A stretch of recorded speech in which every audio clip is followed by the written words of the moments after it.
So when you start the project, you'll have this idea that you're going to go out and get a load of data in, put it into the system.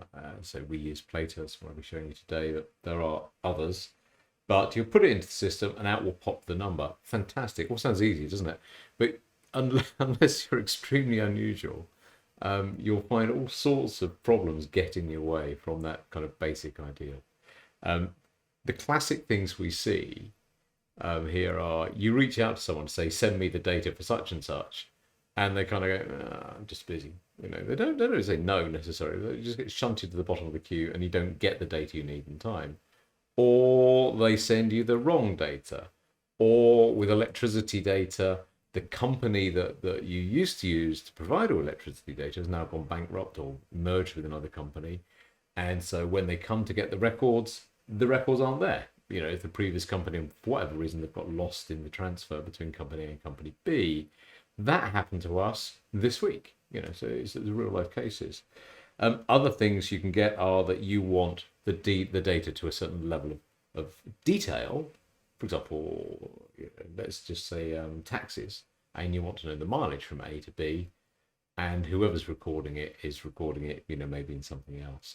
All of these things go on in real life companies. And if you can educate the people who are going to be putting data into the system or giving you the data so that you can do it, or give it to us that we can do it, whatever it is, if you can educate them on the importance of this, maybe some of the problems are going to go away over time. But in the short term, as I say, unless you're unusual, you're going to face these problems. And the question is, well, what do you do with it? How do you then work your way around it? So let's ping into the system and let's have a look at how we track data quality, and maybe that'll give you some clues about a way of approaching this. Okay, so let's go in. So here we are in the in Plato, and this is the same account that we set up previously. If you follow one of my tutorials on basic use of Plato, this is the WeCare PLC account that we set up earlier. And look, hiding down here underneath these is a little button called data quality. There it is.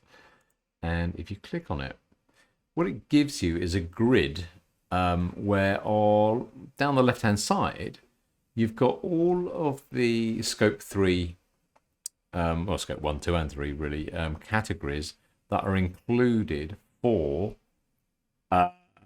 what you set up earlier. And we selected, if you remember, PPN0621, which is a kind of a halfway house standard, has 5 of the scope 3 factors in, or scope 3 sections, but no more than 5. And there's 15, so it leaves out 10.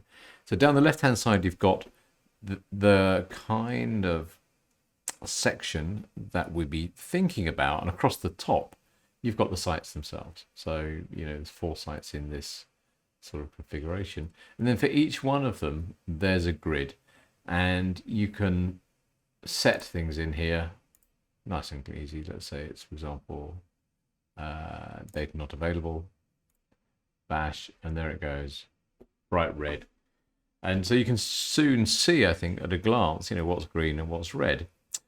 How do we grade it? Well, not applicable is exactly as it sounds. I mean, it's things like, for example, what was your company fuel card spend? And people say, well, we don't use fuel cards. So that's that sort of stuff here. More likely, you might have missing data here.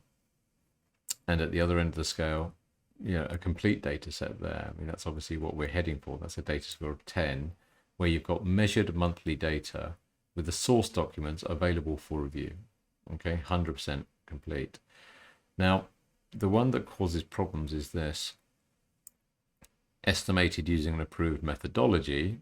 Question is, which methodology did you use to estimate? Why did you use that methodology? Or estimated from sampled data, either monthly here or annually. And up here I've filled in broadly, the sort of things that you could expect.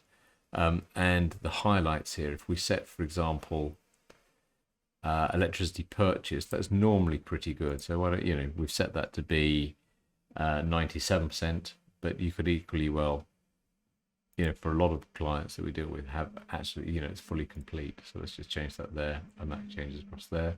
And you can change for individual sites. So you can say, I tell you what, it's fully complete, except for Edinburgh, where, do you know what? It's only data score 8, i.e.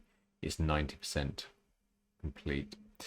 So you can change that either individually or, for entire data sets, knowing that, for example, deliveries here, you probably, if you get anywhere better than estimated, then good on you. I mean, that's the hardest one of this sort of set to calculate here.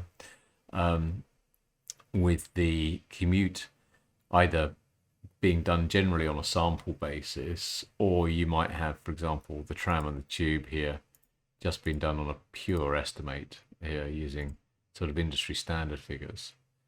But what it gives you is you can just sort of see where the hotspots are here. And then these are the things that we can work on to improve as the project ticks on. So what are the sort of things we're looking for here? Well, number one, looking for how complete is the data. Now, the odd gap is okay if it's not significant. So, for example, one of my clients has got like many large offices and they use a lot of energy. For those, we really require 100% coverage of the data that we need. But they've also got a couple of really tiny offices, and they got the odd month missing because it's, for example, it probably represents 0.1% of their energy use. That's fine. We can estimate for that. There's no issues at all. It's also, where did the data come from? So again, another client, they are a manufacturer, and we have to list down their carbon footprint as estimated when we talk about the data quality of their data, because they don't record nor have available the exact carbon content of the materials they use. So we have to use industry averages for that, and therefore it's an estimated figure, not really a sort of a measured figure.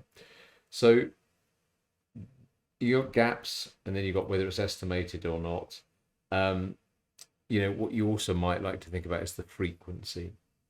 Now, with a lot of frameworks, they require annual updates, and you could, I suspect, just put an annual figure into the framework and out pops the your carbon footprint figure.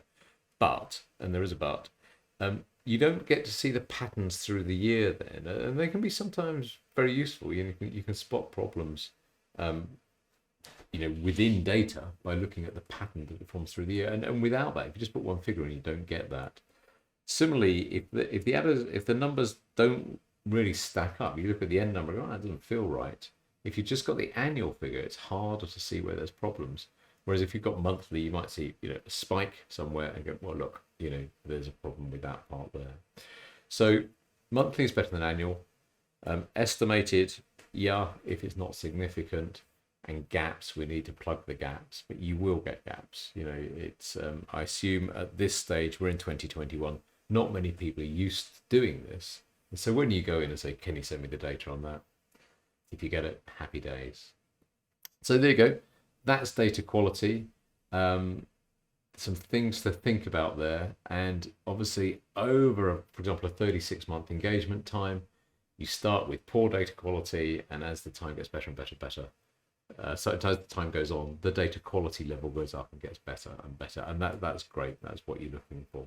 Okay, there you go. That's data quality. Any questions on that? Ping me an email. I do like hearing from you, or drop a comment below, or get in contact with one of the team. They're good at what they do, and they're probably able to help you out if you've got some queries going on there. If you like it, as ever, press the subscribe button. And it makes it a smile at our end. So there you go, data quality.